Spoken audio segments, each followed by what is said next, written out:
दर्शक बंधु कौन आपण मैंने जानते कि राक्षसराज हिरण्यकश्यपंकर पुत्र प्रहल्लाद भगवान विष्णुंकर जड़े बड़ भक्त थे।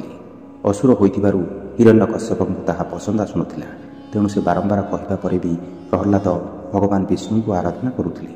जेउ कारणरू प्रहल्लाद को मारिबाकू हिरण्यकश्यप बहुत चेष्टा करथिले। हिरण्यकश्यपंकर होलिका नाम एक भगिनी थिले। से शिवंक निकटरू एपरि एक आशीर्वाद रूपक चादर प्राप्त करथिले, जाहाकू घोड़े हेले अग्नि भी जाली पारिब नाही। भाई हिरण्यकश्यप कहिबारु होलिका निजे से चादर घोड़े होई पुतुरा प्रहल्लाद को धरी अग्नि रे पशिगले। हेले भगवान विष्णु को अपार कृपारू पवन रे चादर उड़ी जाई प्रहल्लाद शरीर को ढांकीदेला एवं सही अग्नि रे निजे होलिका जलिगला। अधर्म उपरे पुणी थरे धर्मर जय होला। सही दिन को लोके होलिका दहन भाव पालन करी अधर्म उपरे सदा सर्वदा धर्मर जय कथाटी स्मरण करिथांती। जय जगन्नाथ।